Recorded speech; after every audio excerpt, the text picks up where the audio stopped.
Hello student, good morning to all of you.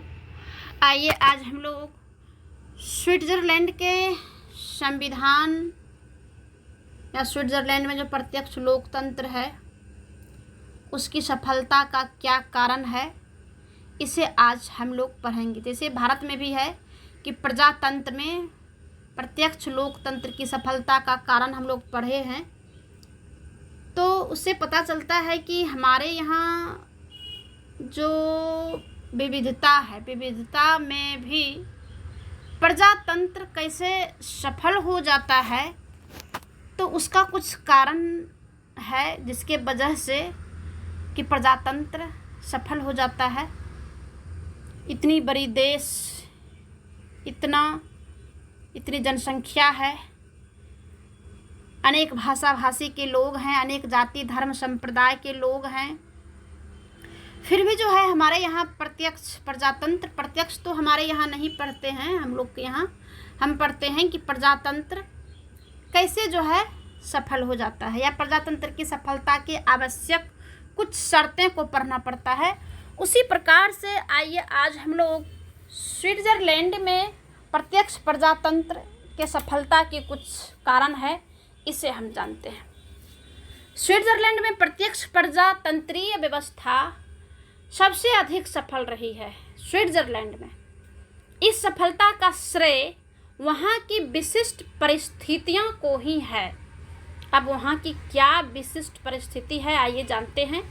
प्रत्यक्ष प्रजातंत्रीय पौधे को पल्लवित एवं पुष्पित होने के लिए जिन आवश्यक परिस्थितियों की आवश्यकता होती है, वे समस्त दशाएं स्विट्ज़रलैंड में मौजूद है।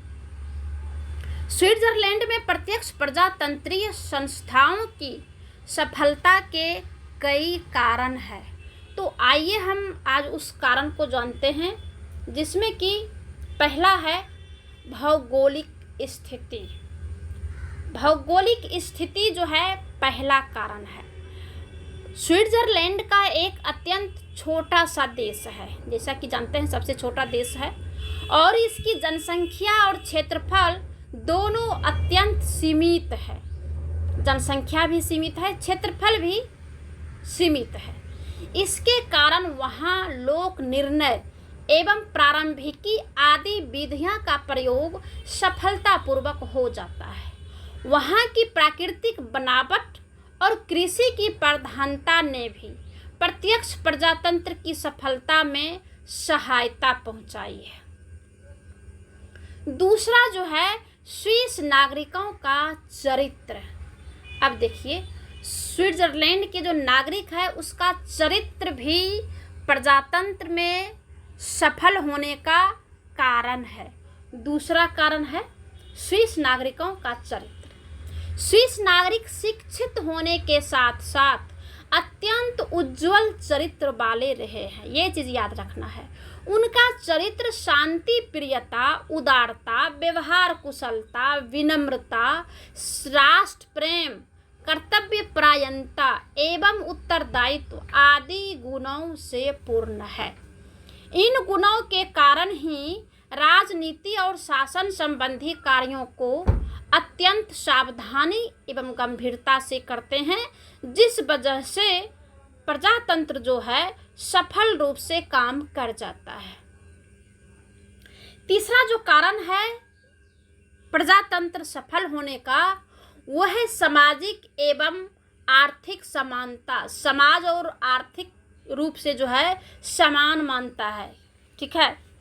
स्विस प्रजातंत्र की सफलता का एक अन्य कारण वहाँ के सामाजिक और आर्थिक विषमता का अभाव है, यानी वहाँ पे विषम परिस्थिति उत्पन्न नहीं होता है, विषमता नहीं है। समाज में सारे लोगों को एक समान समझा जाता है, आर्थिक रूप से भी सारे लोगों को एक समान रूप से काम करने दिया जाता है, करने का अवसर दिया जाता है। वहाँ सभी समान है, ऊंच नीच धनी निर्धन का भेदभाव नहीं है। इस कारण लोगों में आपसी प्रेम है, सद्भावना और सहयोग है, जिसकी वजह से प्रजातंत्र सफल रूप से काम कर जाता है। चौथा जो पॉइंट है वो है पेशेवर राजनीतिज्ञों तथा उग्र दलबंदी का अभाव, पेशेवर राजनीतिज्ञ जो है और उग्र दलबंदी का भी अभाव है। ठीक है। अन्य प्रजातांत्रिक लोगों की तरह, अन्य प्रजातांत्रिक देशों की तरह, ये यहाँ पे देश है, छोटा छोटा अक्षर में लिखे हैं जिस वजह से जो है थोड़ा सा देखने में प्रॉब्लम होता है।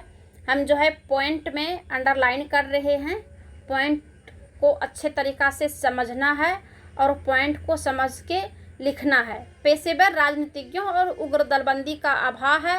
अन्य प्रजातांत्रिक देशों की तरह स्विट्जरलैंड में पेशेवर राजनीतिज्ञों नहीं है और ना ही वहाँ पर दलबंदी का अत्यधिक प्रभाव है। अतएव स्विस राजनीति शांत है, स्वस्थ है और भ्रष्टाचार से रहित है, यानी भ्रष्टाचार नहीं है। पांचवा जो पॉइंट है वह है राष्ट्रीय एकता एवं देश प्रेम की प्रबल भावना। स्विट्जरलैंड में अनेक विषमताओं के होते हुए भी वहाँ राष्ट्रीयता एवं देश प्रेम की भावना अत्यंत बलवती है, यानी प्रमुख है।